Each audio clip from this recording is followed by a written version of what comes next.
Hi there, this is John Wilkinson again from History Made Easier, with a presentation that highlights the different approaches questions can take in dealing with whether the League was successful or not, and gives you a number of options you could take in presenting a strong analysis for such questions.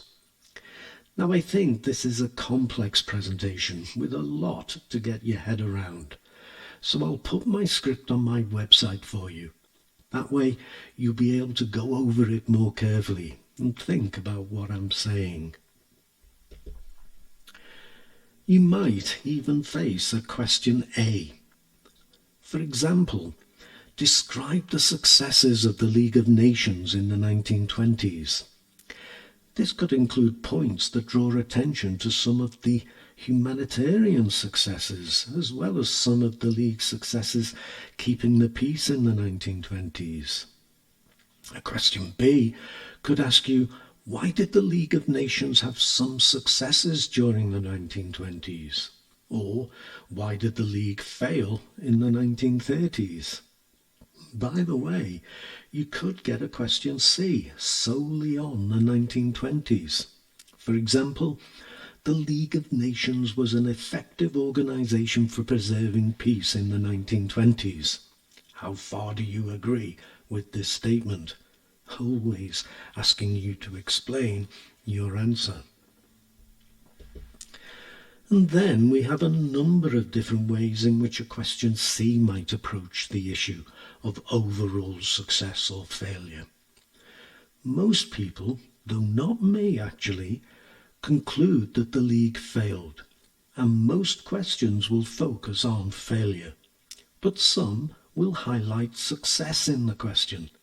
Here are two examples, both open questions in that they don't direct your answers. How far was the League of Nations a success? You can't get more open than that. Or, the League of Nations was a success. How far do you agree with this statement?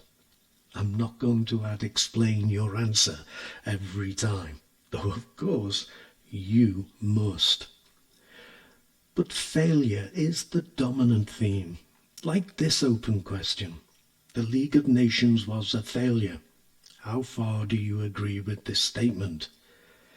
In these open questions, you make your choices on what to focus on in each of your paragraphs. I would advise you to always begin with the viewpoint you hold and focus 2 paragraphs on it with a different point supporting that view for each of those paragraphs. And then a 3rd paragraph explaining why there is another viewpoint, but also explaining why you think it isn't so convincing. But the question could identify a specific factor and ask you to assess it. For example, the League of Nations was destroyed by the Depression of the 1930s. How far do you agree with this statement? Or, the League of Nations failed because of the absence of America. How far do you agree with this statement? Or, the League of Nations failed because of Britain and France. How far do you agree with this statement? Or you might get a focus on one or more of the crises. For example, how far was Mussolini's invasion of Abyssinia in 1935 responsible for destroying the League as an effective peacekeeping body? Now, in these questions, you must have at least 1 paragraph on the stated factor.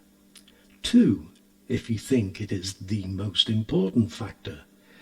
If you think something else was more important, start with it and devote 2 paragraphs explaining why, and another paragraph explaining why, though the factor identified in the question was important, it wasn't, in your view, as important.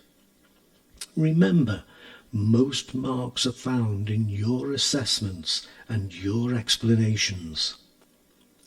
Finally, you might face a question that specifies 2 factors, For example, it was Manchuria and not Abyssinia which destroyed the League as an effective peacekeeper.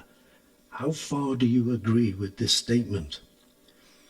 You should stay, or rather you could, stay within the confines of the question and focus entirely on Manchuria and Abyssinia, explaining where you stand on the matter. Or you could devote a paragraph to each of the crises, but conclude that you think other factors need to be considered too, explaining why. Or, if this is what you feel, you could say that neither Manchuria or Abyssinia were the key factor, rather the Great Depression, or America deciding not to join, or any other factor that you may think was the most important. Always devoting 2 paragraphs to where you stand. I hope this gives you some idea of your options and the methods you can use to get over your points most effectively. So, what are the different ways we can analyse whether the League failed or not? I'm going to share 3 with you, and you'll see the frameworks for notes that I use on each slide.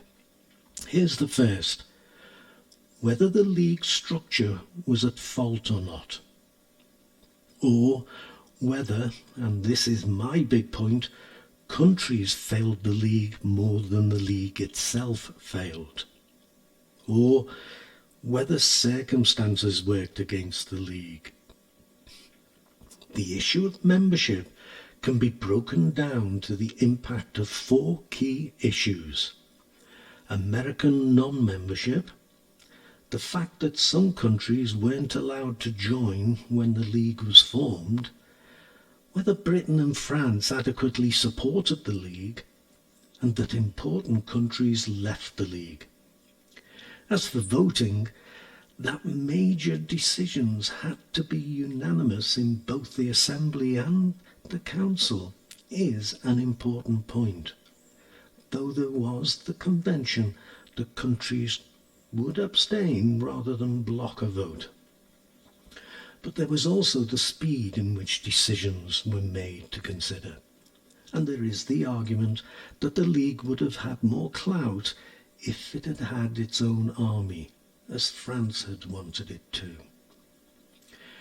Moving on to the argument that countries failed the League, and I should add straight away that some factors overlap, we can first consider how countries acted before the League was even formed. I'm thinking about the big 3, and whether the Paris peace treaties made the work of the League impossible. Then there is the damage done by not immediately welcoming Russia and the defeated nations as members. Of course, there is also the body blow dealt the League when America decided not to join. And whether Britain and France ever committed to the League. Think of the whole Laval Pact, or the fact that they hardly ever worked together. Think of the Ruhr crisis in 1923. And finally, we had permanent members of the League acting aggressively and withdrawing from the League, or else being thrown out. Italy in Corfu, Japan in Manchuria, Italy again in Abyssinia, and Russia in Finland and Poland. And of course, we had Germany leaving the League over the issue of disarmament. Or did circumstances make things impossible for the League? The Paris peace treaties again, the Great Depression again, and the rise of militarism in Japan and fascism in Italy and in Germany. We can use many, if not all, of the same history in these different analyses, but with different focus points. Whether the League was burdened by the Paris peace treaties, the issue of membership and non-membership, the organisation of the League, a focus on Britain and France as the League's key members, the impact of the Great Depression and the growth of aggressive states. And you would need to identify at least one example of how each point made life difficult for the League, and an assessment of just how damaging it was for the League. The history, what happened, stays the same, but we have a different way of looking at it. And then a third way, focusing on countries and how they acted or failed to act. Again, my big point, but taking a different tack from the first analytical framework. And again, needing examples. Now you might want to think about these three different ways of analysing and assessing the League's work and look at the possible questions on my earlier slides. Which analysis best fits which question? Would you use a mixture of them in some questions? Don't think I'm giving you excessive work in suggesting three different notes frameworks. Remember, the history stays the same, and so it's a matter of a cut and paste exercise with your notes, changing them a little maybe, and sometimes adding a little, but it's not a whole rewrite. And even if you don't do this with your notes, at least you are now aware of how to arrange your knowledge differently in the exam hall for different questions.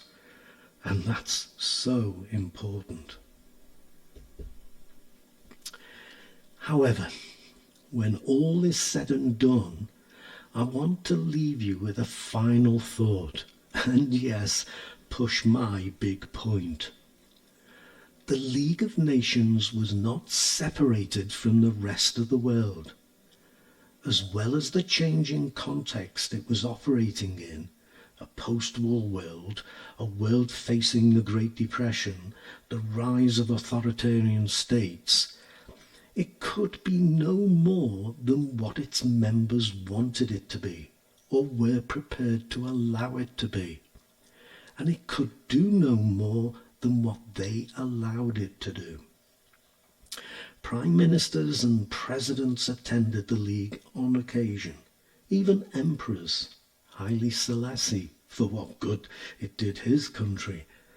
Foreign ministers attended more often, and even when it was other delegates representing their country, diplomats mostly, the key word is representing.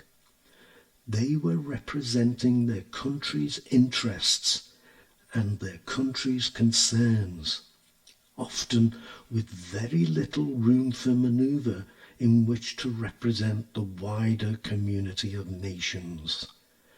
The League was only ever what its members wanted it to be, what they allowed it to be. And that's me finished for this presentation. I hope I've given you a lot to think about when it comes to assessing the League. But for now, my only job is to thank you, as I hope I always do, for listening, and remind you to check out my website, History Made Easier. That's there to help you too. But for now, cheers.